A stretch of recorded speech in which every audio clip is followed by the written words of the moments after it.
Howdy, YouTube. We are here with Dreamcast guy. The Xbox handheld is $1,000. There's no possible way it's $1,000. I assume at the most, with all like the extensions and accessories and stuff, it might be $1,000 rounded up, and this is just like a clickbait title.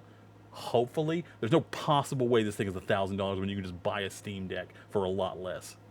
All right, give them a like. Oh, that said, hold on.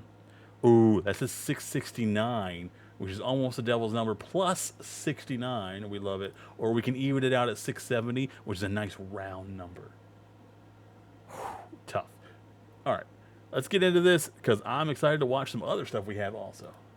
It has been a very brutal year for Xbox, and it's kind of weird to just consider the fact that just even recently, there was so much talk about the possible Xbox comeback. Like, if you're somebody that... I don't think they're trying to come back. I think they're just trying to make... I think they're trying to become a publisher over selling game consoles and games, and that's why they're moving all their games to, like, PC and PlayStation. That way they can just make games and sell them and not have to worry about console or, like, distribution of discs and stuff like that. That's what I figure that they're trying to do with Game Pass and now the handheld, so you can play Game Pass. And it kind of feels, personally to me, like they started making the handheld and then went to go make this shift to not making systems or games anymore. And they were like, let's just finish the handheld and be done with that. And we'll market it as like a Game Pass machine, and you can play all sorts of games on it also. But like now you have the Steam Deck, and you just need the Steam Deck. You don't really need the Xbox one unless you also want to play Battle.net, but I don't know what you'd play on that. Can I play World of Warcraft on the Xbox handheld or not? They're not clarified yet. It sort of follows the console wars or just the state of the industry. Why is this all glitchy there have and weird been looking? conversations now for decades about the idea of Xbox versus Nintendo versus PlayStation. But at this point, the talks are really only about PlayStation and Nintendo. Because... Is he in front of a green screen projecting his living room? Can you just not do this in his living room? What is happening? Microsoft has, in a lot of ways, completely given up. They've just basically put all their stuff third party. Yeah. I mean, And there's nothing wrong with that. It's going to be way more profitable for them. And honestly, it makes it so we can play more games on more systems. It's better for the consumer. This whole weekend just playing Gears of War Reloaded on my PlayStation 5, which still feels extremely strange. But you can platinum it, and he's going to love that. Because I also don't care for the achievement system because there's nothing to build up to for a platinum trophy other than it just saying 100% achievements. But it's also more fun to say I platinumed the game because everyone knows what you're saying rather than I 100% of the game, because then they don't really know achievement. They might be like, oh, you platinumed everything you can do in the game, not necessarily the achievements. I don't know. I just like the trophy system a little bit better than the achievement system. But full disclosure, I like the Xbox and the controller way more than the PlayStation 5 and their controller. But it seems like Microsoft's idea is to take a separate lane. Not just to try and purely go to be a service-based option. They're not just pushing Game Pass. Which is a great deal. If you don't have a lot of money to buy games whenever they come out or something like that, Game Pass is a great deal. Pushing the idea of a more powerful handheld. Now, there's been a lot of leaks about this, but the thing that is officially confirmed, which I really want to dive deep on today, is the ROG Ally, where essentially there's a company called Asus, and apparently they worked together with Microsoft to make a portable PC. Now, this thing is beefy. It's actually extremely strong. It's honestly some pretty high-end graphics for a gadget that can fit in your backpack, but the price has now leaked. It is over $1,000 for this handheld. How is it $1,000 for... $1,000. How is the Xbox ROG, the handheld Xbox, going to be $1,000? You could buy a Steam Deck for half of that and be much happier. I don't understand what they're doing. Dollars for a portable Xbox. I mean, I complained a lot about the price of the play. You could buy a Steam Deck and an Xbox Series X for what you would have paid for the ROG Ally. PlayStation 5 Pro even being $700. I've complained a lot about the Nintendo Switch even being $450, but You could buy a mid to high end PC that'll last you for nearly a decade with its parts without you having to upgrade anything. And you can play games and stream on that with absolutely no problem for around $1,000. $1,000 handheld. This is the most niche of niche, but let me take a look at it. I want to break this all down because I have to admit that I'm fascinated by the attempt, but I feel like the results are going to be disastrous at best. Hi, I am Dreamcast Guy. If you could, please give this video a like and subscribe if you haven't already. Yeah, I go spent for all it. He's day really good, guys. We outside love him. yesterday, and I got really sunburned. So if I look like, man, look what happened to this Delicious, microwaved ginger. Okay, be nice in the amazing, comments. Anyways, handsome, yes. this is the thing, is that I still feel like a lot of people are kind of adapting to this very sudden shift in tactics to Xbox. Like, even a year ago, they were publicly pounding their chest saying Gears of War Xbox Reloaded is is now available to pre-order for PS5 in a physical format and digitally for Xbox, PS5, and P. Is it not physical for Xbox and PC? Well, I guess not for PC, of course. For Xbox, though, are we not allowed to get it for a physical copy? the best place to play. We have Play Anywhere. We have the coolest back catalog. We have the biggest backwards compatibility. And now they've shifted to everything will be everywhere. Doesn't matter. Yeah, they were very clear that that's what, like, Phil Spencer, he was clear that that's what he wanted. He wanted gamers to be able to play games anywhere. He's been saying that for years. I assume the suits over at Xbox didn't want that because they thought, no, we gotta have exclusives so we can make money. Turns out, you don't. You make more money selling your game on everything. Matter if you own an Xbox, you can be an Xbox gamer. Your PlayStation is an Xbox. Your VR headset is an Xbox. I do think the whole this is an Xbox ad campaign has been disastrous, but It the hasn't. other part of it is that It was stupid the way they did some of it, but honestly, it's a great idea and it's going to work out for them. this is such a big attempt that I don't think it's going to have any sort of moving the needle effect. Aggregated library support, more games at your fingertips than ever before. Welcome to the future of gaming on the go. Now, I'm specifically going to be mostly talking about Hold on. ROG Ally X and ROG Ally. Okay, Ryzen, I don't know what that means. 24 gigabytes memory, 16 gigabytes of memory, 512 gigabytes of storage, 1 terabyte of storage. These are both worse than my computer. I mean, the Ryzen might be good for the system. I have like 30-something gigabytes of memory. I forget how much, though. the specs and the price of both these devices, but if you keep me hear me saying the ROG Ally X, I am talking about this, the ROG Xbox Ally X. Now, there is Okay, I'm seeing this one's going to be 1,000. This one's definitely not going to be 1,000, though. is basically going to be a more expensive version and a less powerful version. And you're probably thinking, So they went with the X and Series S direction with the, because it works so well with the consoles. wow, that looks like a standard Xbox Series X and a Series S. Yeah. Well, the original talk was that Xbox wanted to make a handheld that was roughly the power of an Xbox Series S on the go, and they've canceled this project. That internally, they wanted to make a dedicated handheld, something that would compete against more of the Nintendo Switch and less of the PlayStation. And apparently, they just think that's not worth it. Now, when it got confirmed that they're basically canceling this project internally, they're letting Asus handle it, the talk is the fact that essentially Free to access, hard to Essentially master. free to access. Rainbow Six Siege X, get free access now. Oh, hi, never going to play that. Thank you, though. What makes Zaxby's giant chicken finger I might play quesadilla that. so giant? I wouldn't mind Crispy playing some fingers, Zaxby's. sauce, and melty. Microsoft no longer wants to $8.99, $9.99. What is the difference between these two? 24 gigabyte, 2 terabyte, 1 terabyte. Extra terabyte is like another $100.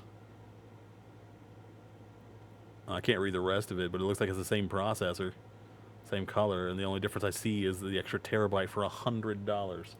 subsidize their hardware. What that means is that essentially, with a lot of companies, if you're making something and it costs you $600 to make, you sell it for $650, right?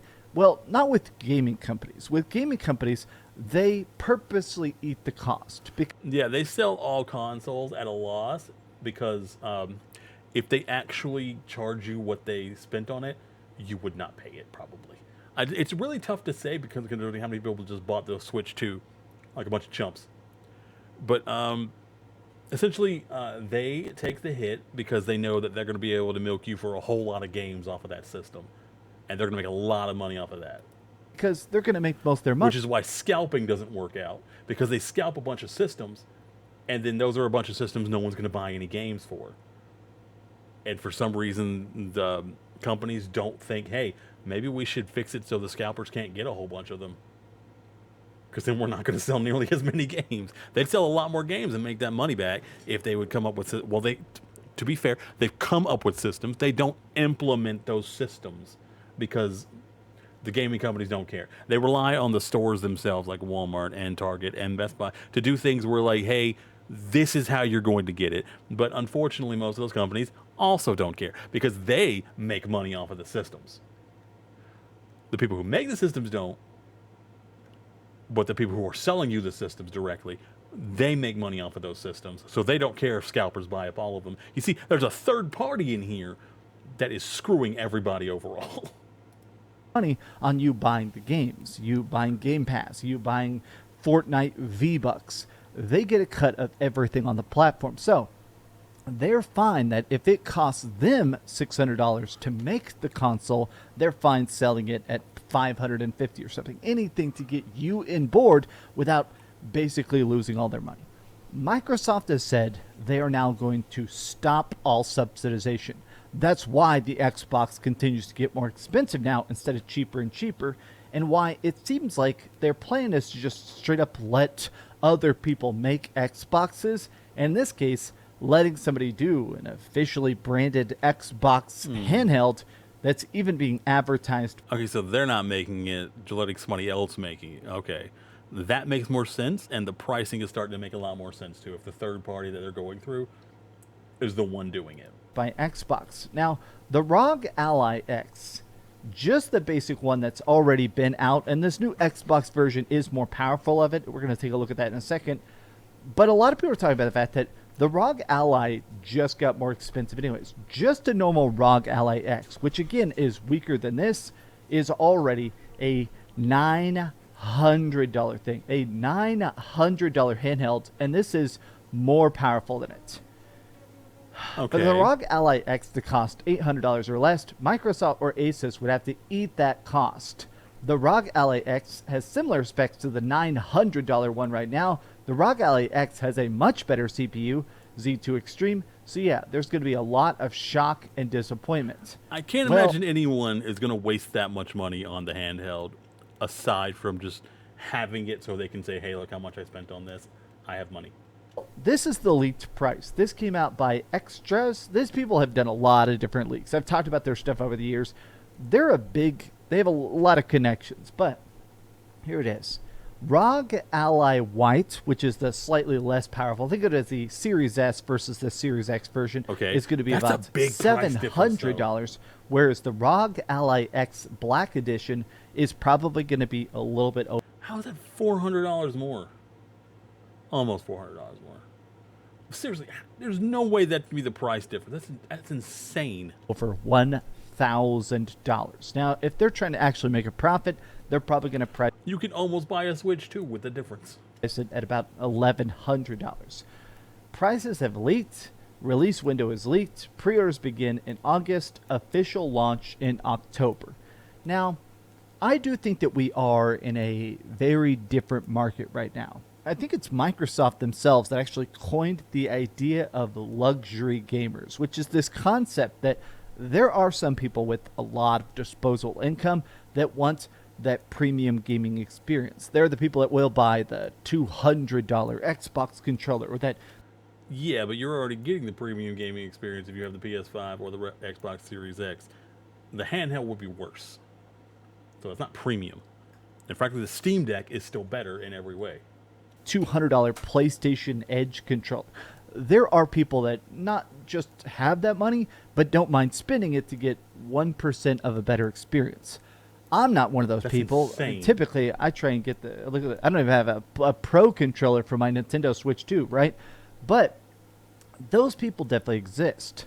I just feel like if you're making something like this that is supposed to be on store shelves and stuff, this high price tag, it will just always be prohibitively expensive. I mean, even right now, even if you want to buy a Nintendo Switch, that's $500, right? Yeah. I still Don't. feel like that's a lot.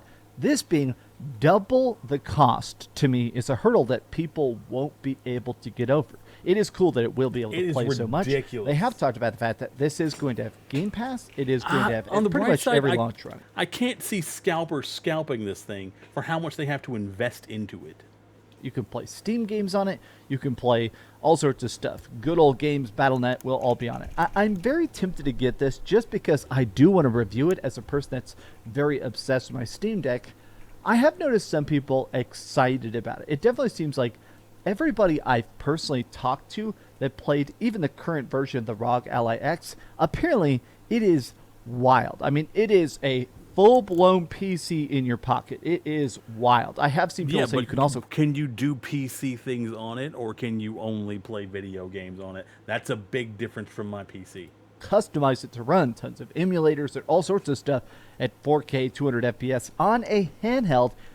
This being more powerful than that is interesting, but this is the main complaint I've seen people say, which is that, okay, this isn't really an Xbox. This whole advertising campaign of this is an Xbox is still so bizarre. I own 762 games on Xbox That's a lot Series of X games. Holy across crap. 4 generations of Xbox. This does not include Game Pass titles, but it does include a few betas and demos. Of those 762 games, only 61 of my games are Ooh. Play Anywhere. This is 8% of an Xbox. Now, some Got people are 'em. talking about this because Brought to you by Rogue. Rogue Ally. Okay. this does actually, I think, more than anything else, this nails why I feel like this is going to fail. In that, Yeah, a lot of my Xbox games are physical because I like buying physical. This is not going to help me. and we're just getting to this point now where the advertising and messaging around this doesn't really connect with the product itself. Like, hey, we have this system. This system is really beefy. It plays Xbox games. It's got an Xbox button. Okay, but it doesn't have Game Pass. It doesn't have anything in it. This is a Windows PC. This is something that just plays Windows gaming. This isn't an Xbox. I think that it is cool to me that it can play PlayStation, Oh, Steam really? stuff. Oh, that's interesting. That's kind of Still not worth it at all. interesting. I think I keep coming around to the idea that the ROG Ally X is too ambitious and it really just doesn't know the market. Maybe it's just me, but I feel like people are getting more broke, more cheap, more willing to spend money on a game that's and every good. time Nintendo, PlayStation, or Xbox does something like this, we tighten those purse strings a little more. but lower price, right? I do think that part of the excitement of the Gears of War Reloaded is the fact that it's a $40 awesome game with tons of maps and a long campaign you can play co-op and stuff like that. Even things like Expedition 33, a game that's I want to play Expedition 33, but I'm going to wait for a month of Game Pass where I buy it. And then I'm going to play Expedition 33 on that. $50. That's 100 hours long and super fun. It just feels like people are getting scammed so much, ripped off so much, and every corner. By the way, that will probably be later this year when Outer Worlds 2 comes out, so I get to make a list, and I love making lists of all the games I want to play, and in the order of importance I want to play them, and I'm going to cross-reference them on an Excel spreadsheet. Of the gaming industry, that if you come out and say, hey, here is a handheld that is powerful, that is juicy, and it's double the price of the Nintendo Switch, you're going to get laughed out of the room. But these have just been some off-the-cuff thoughts. How do you feel about the Xbox handheld? How do you feel about the big, this is Garbage. It's garbage. It's stupid. It doesn't make any sense, because now we have the Switch 2, and PlayStation's coming out with their own, and we have the Steam Deck. Who has that kind of money to buy all those? And for what reason? Is an Xbox campaign, because I still feel like it's just been one big blunder. But tell me what you think in the The goal is solid. The execution has been lackluster. All right, this was Dreamcast guy. Give him a like. Oh, nice. Even 700. Love to see that. You went up 30 likes since I clicked that button and watched this video. All right, guys. Thanks for joining me. Let me know down below if you're going to buy this. If you're going to buy this, why? And how much oil do you own? There's no way a normal person is going to be able to afford this and just actually enjoy it and have fun. Because then you also have to buy all the games for it. Because if you have a lot of physical games, you're not going to be able to play them. And if you play with Game Pass, you're going to buy a $1,000 machine to play the Game Pass on that you didn't have to pay monthly for. Really, really, that's your plan? I don't know. This seems ridiculous. Buy a Steam Deck. Become a PC. Join us on PC, guys. It's nicer over here. And you have more control. Alright, I'll catch you later. Stay safe, stay hydrated, take care of yourself, take care of somebody else, and catch me on twitch.tv/mplaythejolly. I'm going for a 500 follower push for my birthday. Thank you very much. Mwah! Love you. Love you nachos.